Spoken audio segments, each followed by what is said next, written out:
Hey, welcome back. What we're going to do here is another web design project, and we're going to take this web page, this landing page of a blog, a fictional blog called The Ugly Blog, and redesign it. Now, I am going to admit I did design this on purpose to be ugly. I tried my best to make it be a legitimate looking, ugly website. I tried to forget about the grid. I used Comic Sans, and if you know anything about fonts, you know that Comic Sans is a no-go. It's like taboo in the design world.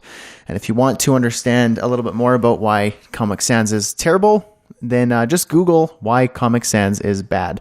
And there are a lot of memes and articles and blogs and websites dedicated simply to why Comic Sans is ridiculous. So I did that. I used random fonts with no connection at all. And it's all over the place. It's spattered everywhere. And it's just ugly. Bad user experience and just everything is bad. However, that's why us as web designers, that's what our job is. That's where our job comes in. We have to redesign websites sometimes. You'll be handed off a website from a client, and you'll need to redesign it because it's your job to make it look good. So what we need to do is salvage what's here and redesign it completely so that it is good. And so I can challenge you right now to go ahead and pause the video and just try your best to redesign this in Photoshop. But if you're not comfortable, that's totally okay. I have a tutorial right now following my little speech here, and we're going to redesign this blog landing page right here in Photoshop. So if you want to go ahead and pause and try your hand at something first and then follow along after, that's cool. First, I'm just going to tell you what's wrong with this outside of the obvious things I mentioned. But obviously, this doesn't connect with the grid. This doesn't line up with the grid. I'm going to show you the grid here. I used Command H to display the grid because I used a grid template to design this. And you can see there's just totally nothing is connecting or lining up with the grid at all. It's just seemingly all over the place. Bright, ugly colors, Comic Sans. The tagline, we have what's called a widow here. This is a widowed word. It's just falling down its own separate line, a single word. This could have been done better. Obviously, this is in Comic Sans. It's in a gray on white. It's hard to read. This weird surprise button, click to see a surprise. We don't know what it does. It's just bad. No one does that now, and we don't know what's going to happen. So that's useless. Website hits, that used to be those old GeoCities websites where you can kind of put a little widget on your site to count how many visitors you've had. Almost as like a little badge of honor. But you don't need that. You can use Google Analytics to actually track your website hits and who visits, for how long, what pages they enter, what pages they exit. This is centered text. It's not left aligned. It's not lining up with the image here. Navigation categories. There's no real focal point of the site. We don't know what to look at. We don't know what's most important. We don't know what's primary, tertiary, secondary, so on and so forth. So everything is wrong with it.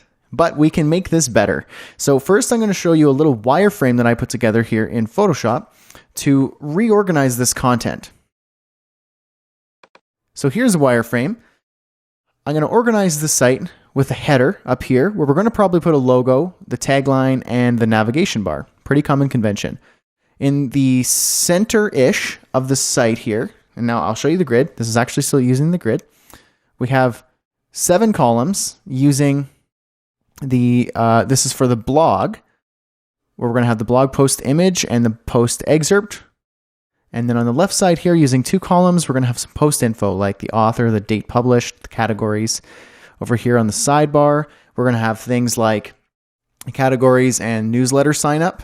And then we have the footer where you'll have copyright and footer links like privacy policy and affiliate disclosures.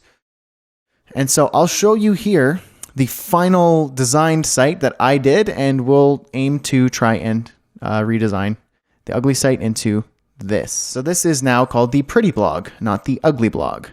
So this was before, after. So obviously much nicer. And you could see it lines up with our wireframe. We have the header with we're using kind of the similar colors, but we're using them tastefully. We have the Pretty Blog, where design matters, a much more simplified tagline. some white space. We have a navigation bar. We're kind of playing around with some brushes here to make it a little bit more playful. Some very linear grid-like layout here with the description or the post info over here. We have the blog excerpt and the image here. Sidebar with categories and a newsletter. And then in the bottom with smaller font size and a lighter gray text color, the footer links and the copyright. So very simple. So why don't we go ahead and do that? You can go ahead and open up this Photoshop file that I provided as a download in this lecture, or you can just go File, New, and use that 12-column grid that you downloaded just previously for the 960 grid. Or if you did install the actions in your actions palette here, you can click 960 grids, 12-column, hit play, and that will open up a new PSD for you right here. So I'm going to do that. Here it is right here. And we're going to start designing right here.